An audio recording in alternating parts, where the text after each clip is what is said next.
জুলাই 2025-এ মীন রাশির বিশাল তিনটি প্রাপ্তি, অর্থাৎ মীন রাশির জাতক জাতিকারা জুলাই 2025-এ স্বস্তির নিঃশ্বাস ফেলবে। আমরা যখন রাশিফল বলি তখন সেই মাসের প্রথম দিনের গ্রহদের অবস্থান বলি, যাকে আমরা ট্রানজিট বলি। অর্থাৎ গ্রহরা কে কোথায় রয়েছে, যার উপর নির্ভর করে এই রাশিফলের বিচার এবং বিশ্লেষণ। আমরা এই বিচার বিশ্লেষণের মধ্যে নক্ষত্র পরিবর্তন হচ্ছে সেটি লক্ষ্য করি, গ্রহরা বক্রী হচ্ছে কিনা সেটি লক্ষ্য করি, এবং কত ডিগ্রিতে তারা অবস্থান করছে সেটি বিচার্য বিষয়ের মধ্যে পড়ছে।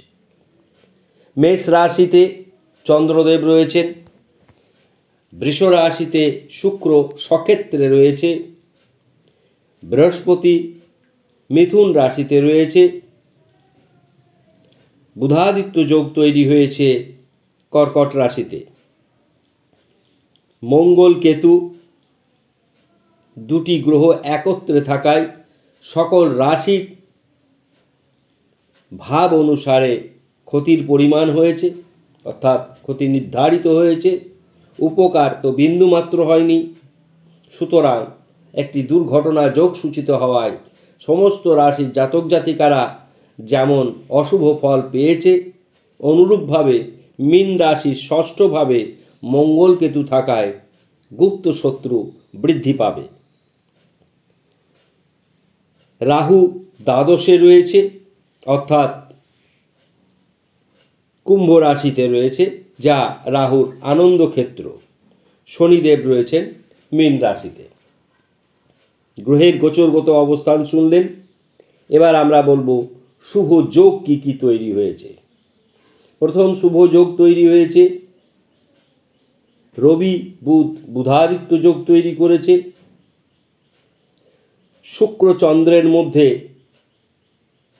ত্রি একাদশী যোগ তৈরি হয়েছে এবং বৃহস্পতি চন্দ্রের একটি শুভ যোগ তৈরি হবে কয়েকদিন পরে, যা গজকেশরী যোগ নামে পরিচিত। অশুভ যোগের মধ্যে কালসর্প দোষ এবং দ্বিতীয় অসুবিধে দুর্ঘটনা যোগ সূচিত হয়েছে, অর্থাৎ শুভ যোগ অশুভ যোগ শুনলেন। এবার আমরা প্রথমেই বলেছিলাম তিনটি বিশাল প্রাপ্তি। সেই তিনটি বিশাল প্রাপ্তি কি কি?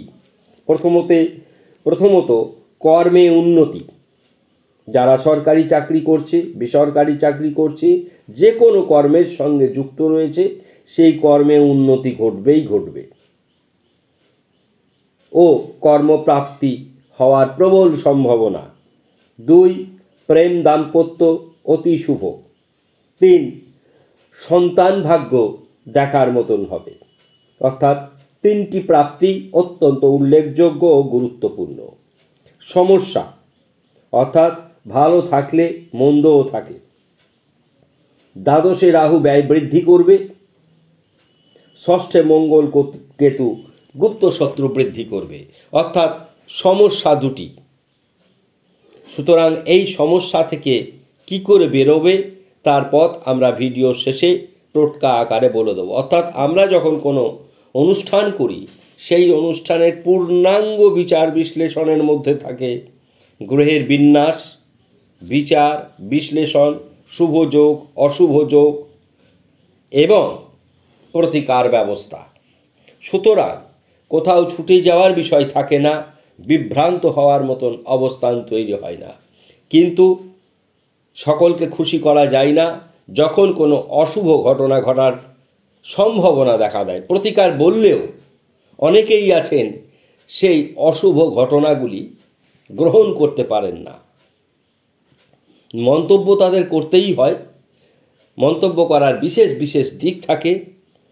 সেই কারণে কিছু মানুষ থাকেই, তার পার্সেন্টেজ অনেক কম, 2-3%। এরা ভালোর মধ্যেও মন্দ খোঁজে, মন্দর মধ্যে আবার ভালো খোঁজে। তার মানে বিরূপ প্রতিক্রিয়া করা ছাড়া এদের বিকল্প দ্বিতীয় কিছু করার থাকে না। কিন্তু সেইভাবে যদি আপনারা চলেন, অর্থাৎ প্রত্যেকটা মানুষ যদি এই বিরূপ প্রতিক্রিয়ায় অনুপ্রাণিত হয়ে নিজের কর্মপদ্ধতিকে মানুষের মধ্যে না ছড়িয়ে যদি সেটাকে সংকুচিত করে, তা সার্বিকভাবে সকলের জন্যই অমঙ্গলজনক। সুতরাং বিপরীত বা বিরূপ প্রতিক্রিয়া যারা করছে তারা করুক, তাতে আপনারা বিভ্রান্ত হবেন না। আপনারা আপনাদের কাজ সঠিকভাবেই করবেন, যেমন আমি করি। এবার আসছি আমরা বিচার ও বিশ্লেষণ। আমরা প্রথমেই তনুভাবের বিচার বিশ্লেষণ করব। লগ্নে শনি থাকলে, শনি শুভ অবস্থান মীন রাশিতে, কেননা এখানে শনি খুব একটা ক্ষতি করতে পারে না, সুতরাং শরীর স্বাস্থ্যের ওপর বা মনের ওপর প্রবল প্রভাব পড়বে না। ধনস্থানে চন্দ্রদেব শুভ বলে বিবেচিত এবং মেষ রাশিতে অর্থাৎ বন্ধুগৃহে, সুতরাং আর্থিক দিক স্টেবল থাকবে। তৃতীয় শুক্র, ভ্রাতা ভগ্নী শুভ, তৃতীয় শুক্র সক্ষেত্রে রয়েছে, সুতরাং শুভ ফল হবে। চতুর্থে বৃহস্পতি শুভ ফল দান করে, অর্থাৎ মিথুন রাশিতে বৃহস্পতি শুভ ফল দান করবে। মা বাবার শরীর ভালো যাবে। প্রাথমিক শিক্ষার সঙ্গে যুক্ত যারা রয়েছে তারাও ভালো থাকবে। পঞ্চমে বুধাদিত্য যোগ, শিক্ষা সন্তান উভয় ক্ষেত্রেই প্রচুর উন্নতি। এছাড়া পঞ্চম স্থান এত গুরুত্বপূর্ণ জায়গা, এই ছোট্ট সময়ের মধ্যে সেটি বলা সম্ভব নয়। পঞ্চম জায়গা লগ্নের মতনই একটি গুরুত্বপূর্ণ জায়গা, সুতরাং পঞ্চমে বুধাদিত্য যোগ সর্বক্ষেত্রেই শুভ পরিবর্তন এনে দেবে। ষষ্ঠে মঙ্গলকেতু, শরীর পড়ে গিয়ে আঘাত, গুপ্তশত্রু বৃদ্ধি ইত্যাদি থাকবে। প্রেম বিবাহ দাম্পত্য অধিপতি বুধাদিত্য যোগ তৈরি করায় বিবাহ প্রেম দাম্পত্য অতি সুন্দর। শুক্র স্বক্ষেত্রে থাকায় বড় রকম কোনো রকম অসুবিধা, দুর্ঘটনা বা বড় রকম অর্থ ব্যয় ঘটার সম্ভাবনা চিকিৎসা ক্ষেত্রে অন্তত পক্ষে নেই। ভাগ্য অতি শুভ, ভাগ্যপতি মঙ্গল বন্ধু গৃহে রয়েছে, বন্ধুর সঙ্গেই রয়েছে, কিন্তু মঙ্গল কেতু একত্রে থাকলে দুর্ঘটনার যোগ সূচিত হয়। সুতরাং প্রত্যেকটা গ্রহ তার বন্ধু ঘরে থাকলে ভালো, এটি যেমন একটি ঠিক। আবার শুভ গ্রহরাও অনেক সময় অসুবিধা তৈরি করে, যেমন মঙ্গল কেতু দুটিই পাপ গ্রহ, দুটিই অশুভ গ্রহ। এরা কিন্তু রবির ঘরে রয়েছে। রবির ঘরে মঙ্গল কেতু থাকা মানেই যে সিংহ রাশির জাতক জাতিকা বা এই ধরনের বন্ধু ঘরের জাতক জাতিকাদের বন্ধু সম্পর্ক রয়েছে মঙ্গল কেতুর সঙ্গে, এমন লোকরা যে শারীরিক দিক থেকে খুব ভালো থাকবে তা কিন্তু নয়। অর্থাৎ এই যোগটা অশুভ, এর মন্দ প্রভাব সর্বক্ষেত্রেই সমানভাবে বিবেচিত হবে। এক্ষেত্রেও কিন্তু সেই জিনিসটি থাকছে।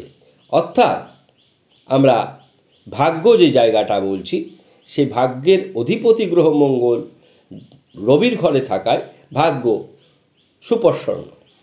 কর্মপতি গ্রহ বৃহস্পতি চতুর্থে থাকায় এবং কোনো পাপ গ্রহ যুক্ত না হয়, কোনো পাপ গ্রহের দৃষ্টি না থাকায় এই বৃহস্পতি শুভ বলে বিবেচিত হয়েছে, কর্ম অতি শুভ। আয়পতি গ্রহ শনি লগ্নে রয়েছে, অর্থাৎ আয় বৃদ্ধি হবে। রাহু দ্বাদশে থাকায় ব্যয়ও বৃদ্ধি হবে, অর্থাৎ যত্র আয় তত্র ব্যয়।